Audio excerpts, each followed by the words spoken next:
मार्च के महीने में कई बदलाव हो रहे हैं जो आपके जीवन और जेब पर बहुत असर डालेंगे, जिसे जानना आपके लिए बेहद जरूरी है। 1 मार्च 2025 से एलपीजी सिलेंडर की कीमत से लेकर बैंक एफडी की ब्याज दरों में बदलाव हो रहा है।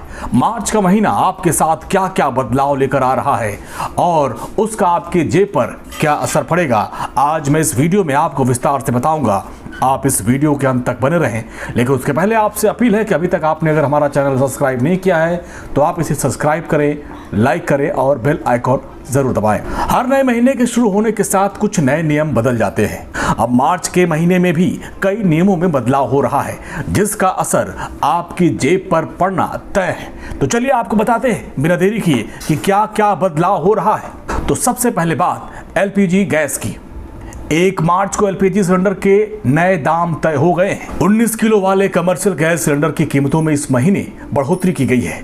दिल्ली से लेकर अन्य शहरों तक सिलेंडर के दाम में 6 रुपए की बढ़ोतरी की गई है, जबकि पिछले महीने बजट के समय 19 किलो वाले कमर्शियल गैस सिलेंडर की कीमतें 7 रुपए कम की गई थी। अब ये राहत वापस ले ली गई है।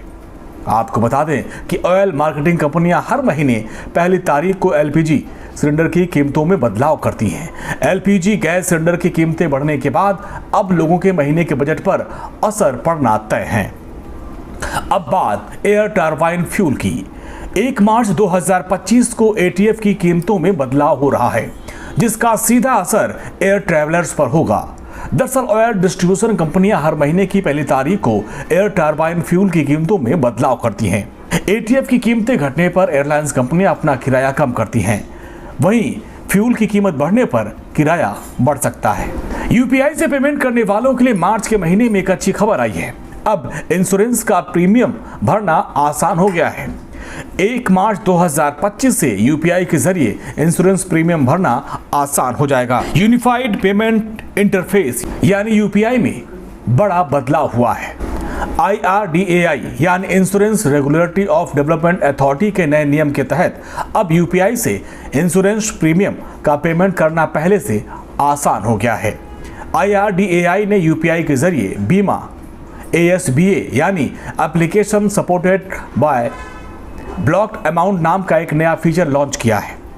इसका मकसद ग्राहकों के लिए पेमेंट प्रक्रिया को आसान बनाना है और जिसके जरिए पॉलिसी होल्डर अपने बैंक अकाउंट में प्रीमियम पेमेंट के लिए पैसे ब्लॉक कर सकते हैं। सर्कुलर के मुताबिक नया पेमेंट सिस्टम 1 मार्च से प्रभावी हो गया है। एफडी की ब्याज दरों में भी बदलाव किया गया है। अब उसमें क्या बदलाव है आप ये भी जान लीजिए। 1 मार्च 2025 से फिक्स डिपॉजिट की ब्याज दरों में बदलाव किया गया है। दरअसल हाल ही में आरबीआई ने रेपो रेट में कटौती की थी, अब जिसका असर बैंक पर दिख रहा है। बैंक ने एफडी पर ब्याज दरों को घटा दिया है। इसी के साथ ही मार्च में एक और बड़ा बदलाव देखने को मिला म्यूचुअल फंड्स और डीमैट अकाउंट में, जिसमें नॉमिनी जोड़ने के नियमों में बदलाव किया गया है। अब इन्वेस्टर अपने म्यूचुअल फंड पोर्टफोलियो और डीमैट अकाउंट में मैक्सिमम 10 नॉमिनीज को जोड़ सकेंगे। 28 फरवरी तक 1 या 2 नॉमिनी जोड़ने की ही सुविधा थी। इन सभी नॉमिनी को ज्वाइंट अकाउंट होल्डर के तौर पर देखा जा सकता है, या फिर अलग अलग सिंगल अकाउंट या फिर पोलियो के जरिए भी अलग अलग नॉमिनी चुना जा सकता है। इस बदलाव के बाद निवेशकों के पास अब और अधिक विकल्प रहेंगे। सेबी ने इस बदलाव को लेकर 10 जनवरी को ही सर्कुलर जारी किया था। मार्च के महीने में यूएन यानी यूनिवर्सल अकाउंट नंबर के नियमों में बदलाव किया गया है।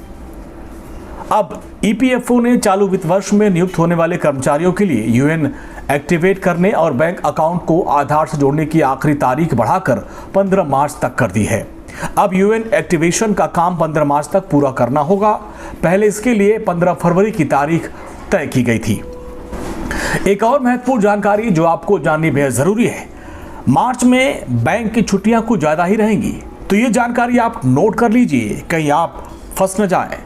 दरअसल मार्च में 14 दिन बैंक बंद रहेंगे।